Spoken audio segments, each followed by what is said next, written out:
Oke, Bapak ya dari Bali ya. Tadi sudah tanya di depan, saya jawab sekarang, boleh? Nah, kita jawab tentang bab 1. Tahu bab 1 Bapak Ibu? Bab 1 itu pembukaan. Bukan, bab 1 itu pendahuluan ya. Oke, siap. Baik, ini tentang bab 1. Nah, kan bab 1 ini toh. Saya belum pernah ngajar materi babi sebelumnya, tapi hari ini saya ngajar. Begini Bapak Ibu, karena saya ngajar dari Aceh sampai ke Papua, itu yang ternak yang dipelihara berbeda-beda. Karena kita Indonesia. Babi itu terkenal nomor 1 jorok. Betul ya? Tapi Bapak Ibu pernah enggak bayangkan, saya pernah ada kampus namanya Padamara. Kampus ini di Halmahera Utara di Tobelo. Ketika saya mengakuisisi kampus ini, saya adopsi kampus ini, ada 6 mahasiswa yang jurusannya adalah peternakan. Saya seluruh neliti 2. Yang pertama itu tentang babi itu di mana kencing, di mana dia buang BAB. Iseng atau tidak? Jadi mahasiswa ini saya suruh teliti di mana dan kapan dia kencing, di mana dan kapan dia BAB. Dalam satu kandang. Kandang ini saya buat spesial. Saya buat konsep namanya kandang tanpa limbah. Karena babi itu cenderung jorok, cenderung kotor sehingga menyebabkan penyakit. Supaya babi tidak menyebabkan penyakit baik lingkungan ataupun orang yang makan, saya buatkan babi yang sehat. Nah, kan belum pernah ada kan buat kandang babi yang sehat gitu kan belum pernah ada. Karena saya pengangguran, saya perintahkan dulu anak-anak, ayo coba kamu teliti selama 6 bulan. Di mana kambing itu kencing, di mana kambing itu BAB. Dan jam berapa. Oh, dan babi ya maksud saya ya, sorry. Ternyata babi itu kencing hanya di satu tempat. Dia kencing di sini, dia BAB di sini. Setiap hari teratur, jamnya sama. Ya mirip-mirip berapa menit gitu aja. Itu namanya babi. Terus akhirnya saya buatkan satu konsep. Tempat di mana dia kencing, berarti kita harus kasih penampungan yang lebih besar. Jadi konsep kandangnya begini Pak. Tanah, ini tanah nih. Kita gali 50 cm. Kemudian 10 cm pertama, ini adalah ranting. Setelah 10 cm pertama adalah ranting, 10 cm kedua, ini adalah bisa sekam, bisa gergaji kayu. Nah, babi itu tinggal di sini nih. Kotorannya akan bercampur dengan sekam, dengan ranting. Nah, yang daerah kencing ini didalamkan lagi sedikit, bawahnya dikasih sekam. Nah, ketika dalam konsep ini, akhirnya kotoran dia tidur di situ, tapi bercampur dengan sekam ya. Nah, hasilnya apa dengan cara ini? Kandang ini tidak berbau sama sekali. Terus pakannya apa yang digunakan? Begini rahasianya. Babi dan manusia itu hampir sama. Karena itu manusia yang agak ndablek dikasih disebut organnya mirip. Karena itu banyak ilmuwan-ilmuwan baru membuat mencetak organ. Ini teknologi yang baru ya Bapak Ibu ya. Jadi seandainya saya pesan telinga gitu, DNA dimasukkan di mana? Di babi. Saya pesan jantung, jantungnya titip di mana? Di babi. Jadi nanti ketika babi ini melahirkan, yang keluar cuma jantung.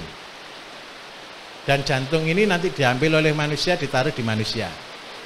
Itu ceritanya seperti itu. Itu pengetahuan terbaru. Nah, waduh, hari ini ada banjir Bapak Ibu nanti. Saya kemarin sudah dikasih tahu ini akan merasa akan ada banjir hari apa gitu pas hari pelatihan terakhir ini nanti. Nanti kolam renang kotor semua ini hari ini. Sebentar, Mas Budi suruh halangi kolam pinggir kolam cacing. Suruh nafas juga banjir itu. Saya itu bersyukur Bapak Ibu, kadang-kadang diberitahu apa yang akan terjadi, biasanya begitu. Nah, setelah ada sekam, ini ada ranting, ini jadi kasurnya babi. Setelah ini jadi kasurnya babi, Bapak Ibu, maka yang terjadi kotoran babi tidak bau. Karena apa? Di sini akan terjadi proses komposting. Tapi ada tapinya, kita perlu bakteri pengurai. Bapak nanti kan sudah belajar buat set P, apa pembenah tanah nih. Setiap minggu 1 kali disemprot dengan pembenah tanah. Terus yang kedua makanannya. Makanan ini saya tawarkan Pak, Bapak kepengen babi banyak lemak atau kepengen babi yang sispek? Banyak lemaknya, oke. Yang membuat lemak itu apa Bapak Ibu? Ada enggak? Orang ada pesanan gini, kalau malam jangan makan, yang tidak boleh dimakan apa? Karbohidrat. Jadi kita perlu kasih makan karbo. Karbohidratnya yang manis. Ini kunci. Apa karbohidrat yang manis? Contoh, singkong, talas, labu.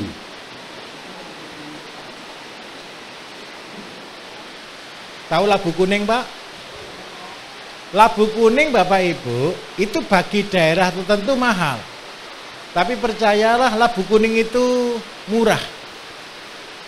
Kenapa kok saya katakan murah? Ada yang pernah tanam labu kuning di sini? Ada?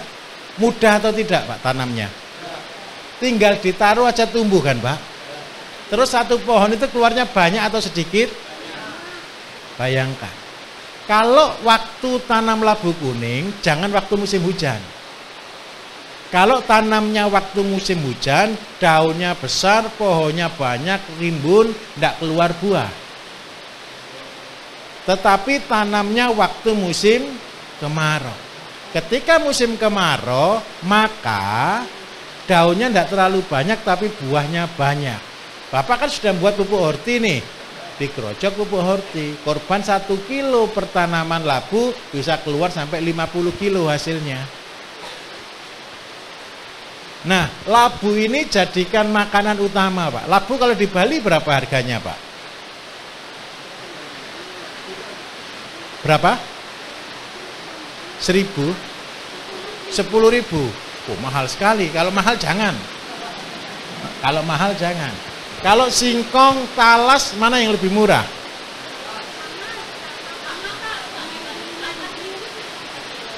Mahal juga ya. Kalau gitu tanam sendiri yang paling murah.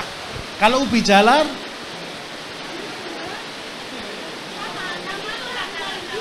Oh, mahal ya.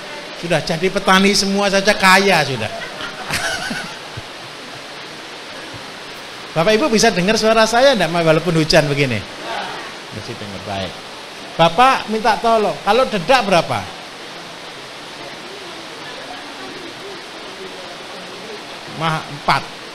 4.000 baik.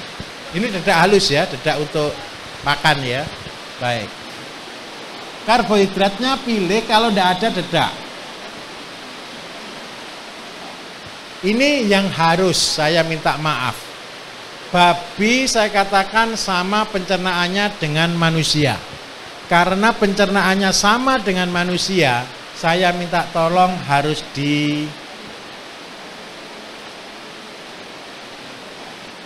dimasak. Kenapa kok harus dimasak? Bapak Ibu pernah makan beras enggak? Enak mana makan beras atau makan nasi? Loh kan sama, beras dan nasi kan sama bahannya. Nah, sama ternak Bapak Ibu yang pencernaannya sama dengan manusia, kenapa perlu dimasak? Kalau dia bisa dimasak, diserapnya sempurna. Itu alasannya. Terus yang kedua, setelah dikasih karbohidrat perlu namanya protein. Proteinnya karena babi kan tidak usah kita pikir kena asam urat, kolesterol kan tidak perlu kita pikir kan. Protein tertinggi adalah daun singkong. Daun singkong. Jangan dikasih daun yang rasanya pahit. Karena rasa pahit membuang gula, karena membuang gula dia membuat ternak menjadi kurus. Bukan kurus, menjadi six-pack. Nah, kemudian ini paling bagus daun singkong. Kalau tidak ada daun singkong bisa daun ubi. Ubi jalar. Kalau seandainya tanam ubi jalar, satu babi tanamkan satu karung besar Pak, kasih ubi keliling. Itu diambil daunnya, satu babi satu daun. Kalau punya 50 berarti punya 50 karung.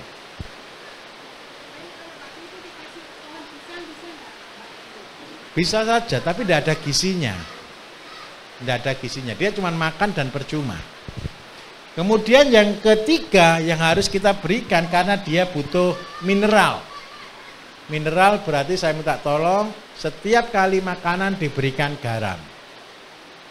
1 ekor maksimal setengah sendok teh per hari. Nah, ketika dua ini aja kita berikan, karbohidrat dan protein, tapi dimasak, saya yakin Pak, babinya sehat dan cepat besar. Kalau dengan cara ini Bapak Ibu, kira-kira sudah murah atau masih mahal pakannya? Mari Pak, iya Pak. Kasih mic, nolong Mas.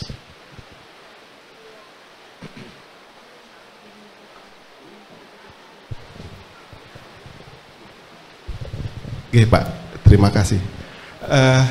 Ini memang keadaan kami di Bali berturut-turut. Masalahnya COVID plus adanya penyakit babi yang luar biasa, yang sehingga populasinya itu sangat menurun bahkan sedikit. Mungkin galungan kekurangan kita. Nah, masalahnya yang terkait dengan paparan Bapak, ada beberapa tren terakhir 10 tahun atau ya 10 tahunan itu adalah babi yang tidak berlemak, yang diminati, yang kurang lemaknya. Tetapi setelah itu masyarakat Bali khususnya ternyata dia lebih suka dengan pakan yang baik itu versi yang dibeli, yang dari carun itu yang mengakibatkan babi itu kurang lemak. Kurang lemak. Karena itu ada yang diekspor, ada yang dikirim ke Jawa. Itu yang disukai. Tetapi sekarang belakangan ini orang sudah lebih suka untuk yang berlemak karena rasanya lebih enak. Dan juga beberapa kuliner-kuliner yang di Bali itu memang begenyol begenyol itu orang gemuk begenyol. Iya. Ya, itu yang lagi tren. Kita kekurangan babi yang berlemak. Oh gitu. Ya terima kasih kalau Bapak ini menjadi referensi saya untuk menyampaikan ke. Saya lanjutkan lagi, masih ada yang kurang. Baik. Terima kasih Pak. Tapi dengan cara ini pakannya sudah cukup masih mahal atau murah kira-kira? Kalau saya yang menjadi masalah itu yang di Bali sekarang adalah yang Bapak sampaikan itu pakan yang dimasak Pak. Baik. Yang itu yang mungkin menjadi permasalahan kalau sekarang ini. Baik. Oke. Sekarang kalau seandainya, ini kan umumnya Pak. Sekarang saya masukkan konsep ini di dalam konsep teori saya. Namanya teori sebutnya gara-gara. Ini Bapak Ibu, organik harus terkait ke teori gara-gara. Kalau tidak bisa punya teori gara-gara, kita tidak bisa terpaksa jadi kaya. Nah, ini kuncinya. Kalau kita sudah tahu nih bahan yang kita pilih, mana yang mahal, mana yang murah, mana yang bisa, mana yang tidak. Kembali ke konsep awal, apa yang ada dan apa yang bisa. Ini yang harus kita pilih. Semua bahan ini Pak saya minta tolong, ini wajib dimasak. Masaknya kalau di Bali kan banyak sabut kelapa atau apapun, pakai itu. Terus yang kedua yang harus kita pikirkan adalah bagaimana pelihara babi sekalipun tidak boleh jadi beban. Kalau bisa zero cost, biaya gratis. Saya tanya lagi, daun singkong, tanam singkong mudah atau tidak di sana? Mudah, Pak. Pasti atau tidak? Pasti. Air banyak atau tidak? Berkurang sekarang. Sekarang berkurang. Ya. Baik. Soalnya begini Pak, di dalam teori gara-gara kita harus mencari peluangnya di mana. Gimana Bu? Apa Bu? Oh, pepaya Jepang yang kecil-kecil itu ya daunnya. Baik. Kalau saya gedi gitu ya. Kalau orang bukan gedi, bukan. Mirip gedi, oke baik. Nanti begini, saya kasih contoh Bapak Ibu. Di daerah Klaten, di daerah Jawa Tengah, ada satu kampung Bapak Ibu namanya Kampung Babi. Itu semua pelihara babi. Yang keren satu, di bawahnya Kampung Babi itu harga kontrak tanahnya ngeri Pak. 1.000 meter persegi, kontraknya per tahun 100 juta. Ngeri atau tidak? 1.000 meter itu kontraknya 100 juta setahun. Dan berebut di Klaten. Tahu untuk apa? Bukan, pelihara cacing. Cacing sutra. 1.000 meter persegi itu setiap hari menghasilkan 1 sampai 2 juta rupiah. Setiap hari. Jadi satu bulannya bisa 30 sampai 60 juta. Satu tahunnya berarti 600 sampai 700 juta. Tanpa beri pakan, cuman dari air buangannya kandang babi. Nah, sekarang Bapak saya kasih bonus. Itulah teori gara-gara.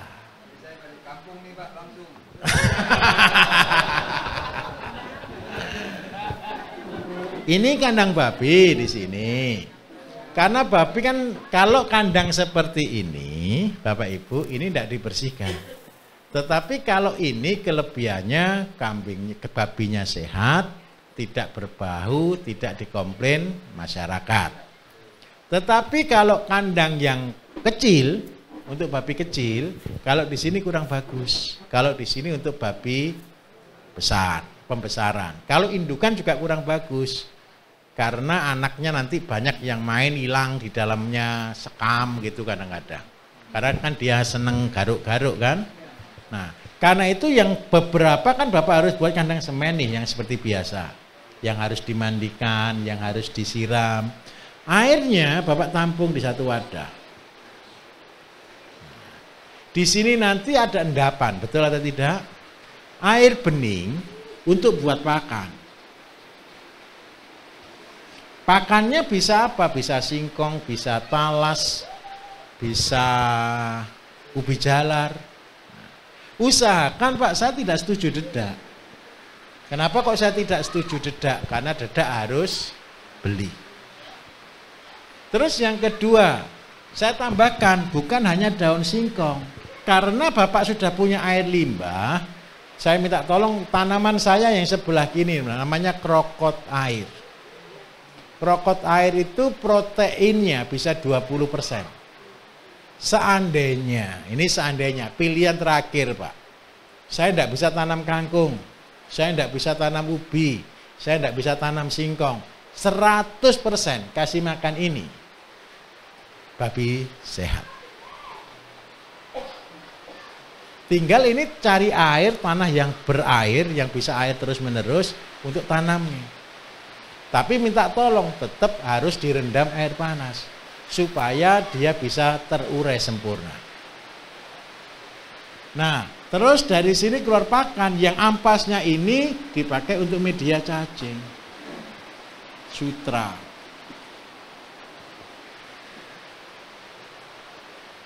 Nah, kalau sudah punya cacing sutra, Bapak, Ibu, minta maaf, lebih mahal cacingnya daripada babinya.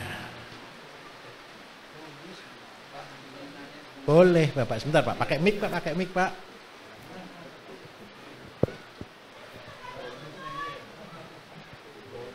Tenang, bukan hanya babi. Nanti ternak apa yang sama dengan babi? Saya tunjukkan caranya.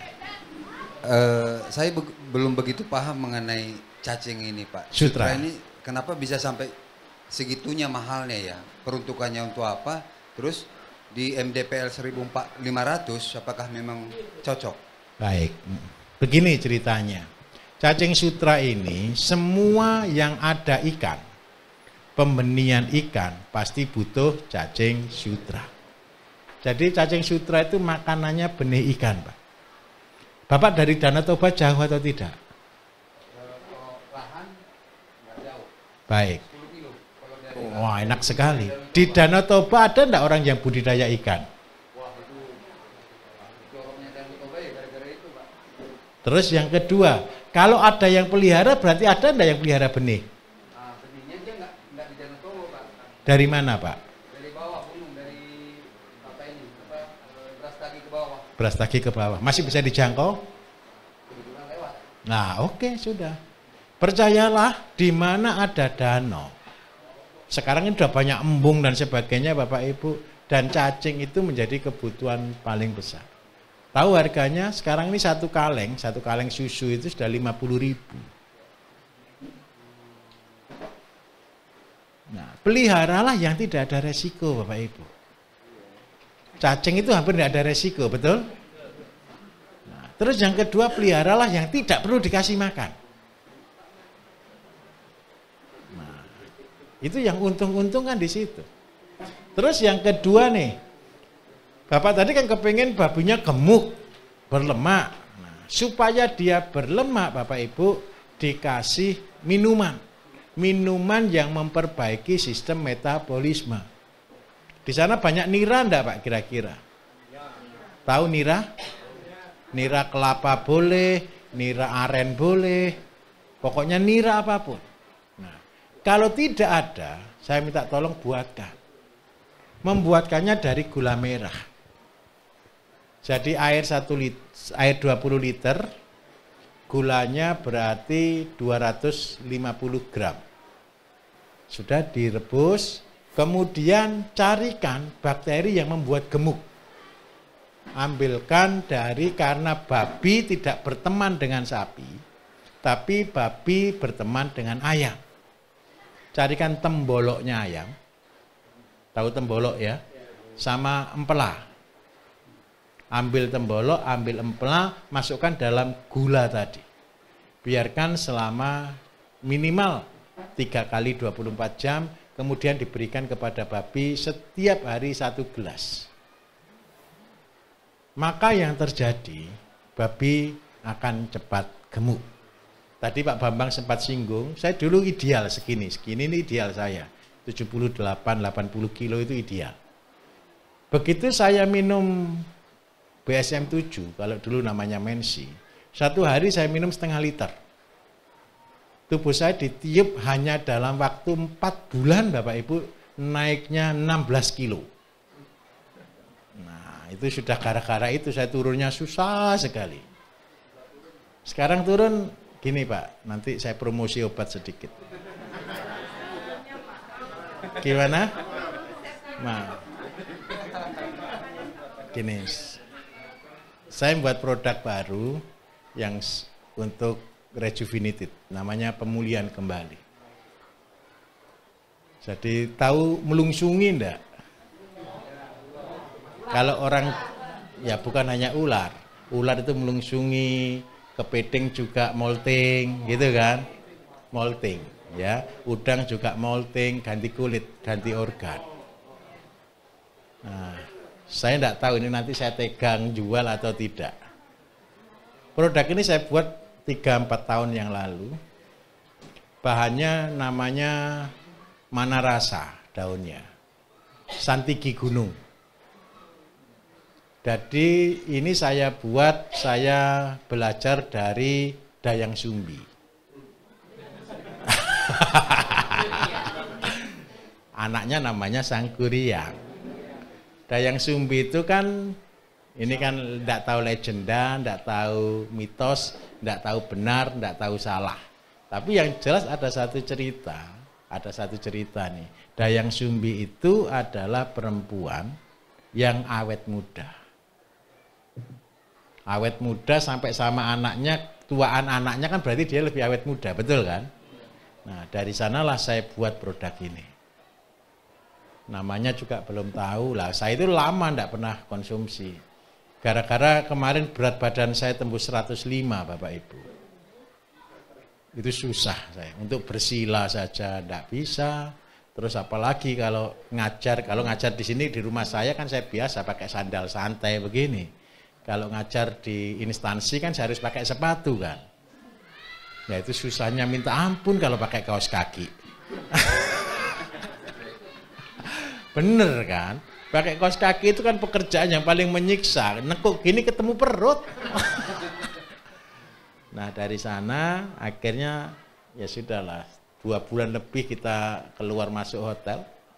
Jadi berat badan saya naik. Terus kalau sudah naik itu kan lampu kuning semua. Dari sana saya, wah ini saya harus tidak bisa ini, terpaksa harus mengeluarkan jimat saya bilang. Saya minumlah produk itu. Ketika minum itu saya ngeri Pak.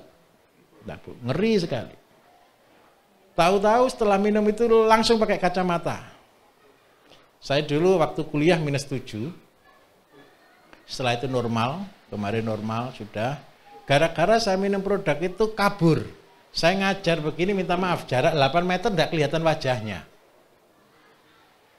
Wah ini ada apa gitu, terpaksa saya pakai kacamata -1,75. -1,75, terus setelah 1 bulan turun jadi 1,5, setelah 1,5 bulan lepas kacamata, pulih lagi matanya. Setelah mata pulih, ganti organ yang lain diperbaiki. Diare sampai 2 minggu, bayangkan sambil ngajar begini Bapak Ibu, setiap jam saya harus ke WC. Jadi setiap kali break WC, setiap kali break WC. Ngajarnya full seperti ini, cuma sampai jam 8 malam aja tapi. Setelah sembuh, tidak minum obat, saya anti obat, saya tidak minum obat, ya sudah. Habis gitu berikutnya lagi tenggorokan kayak dibakar. Jadi kalau saya tidak minum air es, tidak bisa, saya harus minum air es. Jadi kemana-mana saya bawa pergi itu bawa box es batu. Jadi air yang saya minum itu semua es batu, nanti mencair sebagian saya minum, saya isi lagi terus begitu. Sehari 4 liter harus minum. Kalau enggak gitu kayak terbakar. Itu jalan 2 bulan. Sembuh sendiri lagi. Terus BAB, mungkin usus gara-gara saya juga heran. Perut saya kemana? Dulu segini Pak. Celana nomor 40 berapa gitu. Sudah besar sekali, 48 kalau enggak salah. Nah, terus habis gitu hilang. Mungkin ususnya agak repot, betul ya? Jadi sembelit, saya biarkan aja, pokoknya saya biarkan aja, terserahlah tubuh saya memperbaiki diri. Ini yang agak lama, 3 bulan. Jadi akhirnya sampai normal lagi. Saya baru betul-betul normal, betul-betul pulih semuanya tanggal 1 bulan 1 kemarin. Nah itu saya bersyukur sekali, karena itulah kata rejuvenated. Pemulihan kembali. Kalau ada orang berpikir tanaman, makanan seolah-olah kan tidak penting, betul atau tidak? Ternyata makanan itu memberi dampak yang luar biasa. Rambut saya rontok dalam waktu itu karena terjadi pembakaran yang luar biasa. Ini saya bilang ke teman-teman, tunggu ya, nanti sebentar lagi rambut saya tumbuh lagi dan hitam. Saya ini rambut saya putih Pak, full putih. Saya rambut saya putih itu mulai SMA. Ya SMA itu adalah separuh hitam, separuh putih. Nah, karena itu kita tunggu nanti mudah-mudahan April. Kalau insya Allah saya planningkan April sih. Bukan reboisasi Pak, saya akan launching produk. Kalau saya serak gitu loh. Soalnya bahannya agak susah. Saya harus cari bahan ini namanya santiki gunung, adanya di puncak-puncak gunung yang ada kawahnya, yang ada belerangnya. Karena Santiki gunung ini yang berkhasiat adalah terkena asap belerang. Ya, di Tangkuban Perahu sana bisa. Kalau di sini di Gunung Ijen. Terus kalau di Jawa Tengah, Jawa Timur itu di Gunung Lawu. Karena itu hobi saya naik gunung. Setiap saya naik gunung, saya pasti cari tanaman herbal. Itu pekerjaan saya. Oh gitu ya? Di mana? Ijen. Oh begitu. Tapi tidak boleh mendaki mungkin Pak. Tapi tidak tahu. Coba bawa harus surat keterangan sehat ya. Oke. Itu intermezzo sedikit. Jadi kalau Bapak Ibu mau jadi gitu, bolehlah nanti kapan gitu minta Pak Bambang sebelum saya jual. Terus yang kedua yang unik satu Pak. Dari gemuk kayak begitu terus jadi kurus ideal seperti ini harusnya berkerut enggak kira-kira? Enggak ada kerutan. Saya minta maaf, tangan saya enggak ada kerutan sama sekali. Yang ada kerutan cuma di bawah leher ini aja sedikit. Perut saya enggak ada strike mark, enggak ada. Semua normal. Itu yang buat saya heran. Padahal susut 30 kilo dalam waktu cuma 4 bulan. Berarti 1 bulan hilang 7 kilo. Kencing Pak, minta ampun. Setiap jam kencing terus. Karena saya seorang herbalis kan saya tahu semua ini. Wah ini kalau terus menerus ini bahaya, ini ginjal. Kan gitu kan. Kalau gula terus menerus turun kayak gini ini bahaya, hipoglikemi kan bisa pingsan. Tapi saya bersyukur alhamdulillah. Mulai saya program Rejuvenated ini sampai hari ini saya tetap ngajar seperti ini Pak. Dan tidak mengurangi aktivitas. Karena itu ketika Bapak Ibu nanti berjalan bisa berhasil, ingatlah satu kata. Ketika kita sehat, itulah berkah terbesar. Dan yang kedua, sehatkan orang lain. Oke, saya kembali ke sini. Jadi Pak, setelah punya kandang babi, akhirnya Bapak punya pengolahan limbah. Setelah punya pengolahan limbah ke pakan sebagian, ke cacing sutra yang terbanyak. Limbahnya cacing sutra baru ke sayur. Untuk pakan lagi. Tanaman terbagus kalau tidak bisa tanam Pak, tolong tanamkan krokot air. Kalau di sana tidak ada benihnya, Bapak cabut aja di sini banyak sekali sekitar sini, bapak pulang, kembangkan di sana. Kalau di Jawa Bapak Ibu ini namanya sumpel wuwu. Sumpel wuwu. Pak. Saya punya teman dulu punya babi 4.000 Bapak Ibu, terbanyak di Mojokerto. Makanannya terutama hanya dikasih makan sumpel wuwu sama tongkol jagung yang digiling dengan jagungnya. Cuman itu saja. Tapi minta maaf harus dipanaskan. Kalau Bapak Ibu ada yang tidak mau pelihara babi, ternak kedua yang mirip dengan babi apa kira-kira? Namanya bebek. Sama-sama hurufnya B-nya. Kalau mau pelihara bebek yang banyak lemaknya, yang cepat seperti ini saya kasih tahu teknologi tertingginya nanti. Pelihara bebek Bapak Ibu, gara-gara banyak orang kan minta maaf ya dari yang Bali ya. Orang di Jawa kan bilangnya haram ya, betul ya. Nah, tapi ada juga organ-organ pesanan yang dibuat itu lewat apa? Lewat bebek. Jadi bagaimana caranya? Bebek ini dirancang untuk kita jadikan obat. Contoh, penyakit ke depan ini yang banyak adalah penyakit berhubungan dengan hati, liver. Kenapa kok liver ini menjadi penyakit ke depan? Yang pertama, gaya hidup sekarang begadang, betul atau tidak? Orang yang hobi begadang, kelelahan. Ketika dia kelelahan, yang bekerja paling keras adalah liver. Ketika liver bekerja paling keras, maka dia pasti sakit, minimal jadi fatty liver. Terus yang kedua, karena dia supaya jangan sampai jadi penyakit, sampai ke serosis dan sebagainya, berarti kita harus beri nutrisi untuk hati. Hati harus makan hati, itu hukumnya. Bagaimana sekarang kita membuat hati yang menjadi obat? Caranya sepele. Tahu enggak obatnya sakit hati itu apa Bapak Ibu? Enggak lah, kalau di herbal itu hati itu obatnya adalah temulawak. Bagaimana caranya? Buatkan temulawak. Temulawaknya dititipkan bebek. Jadi bebeknya makannya enggak boleh makan begini. Jadi bebek itu dilatih dari kecil, jadi kasih kayak pinset seperti itu. Jadi ini ada karet, tinggal tembak, ceros, ukurannya tertakar. Bebeknya enggak boleh bergerak. Kandangnya cuma cukup untuk hadap depan aja. Enggak boleh muter. Supaya apa? Bebek ini tersiksa. Memang sengaja tersiksa. Jadi tugasnya dia begitu ada orang makan, dia langsung berdiri, langsung buka mulut dan minta makan. Dan makannya ditembak. Jos, jos, jos, jos, jos. Dengan takaran tertentu yang sesuai dengan kebutuhan bebek. Setelah umurnya sekitar 2 bulan lebih sedikit, berat sekitar 2 kilo, 2,5 kilo, bebek kita potong. Hatinya bisa sebesar ini. Livernya. Liver inilah yang dimasak boleh, diambil minyaknya boleh, jadi obatnya hati. Paham maksud saya? Itu ke depan. Karena itu yang mirip dengan babi adalah bebek. Pakanannya sama. Cairan yang kedua itu difermentasi gitu. Iya betul Pak. Ya minimal 4 hari Pak. Itu menggemukkan dan meningkatkan nafsu makan. Tapi minta maaf, kalau gemuknya cepat jadinya pasti lemak.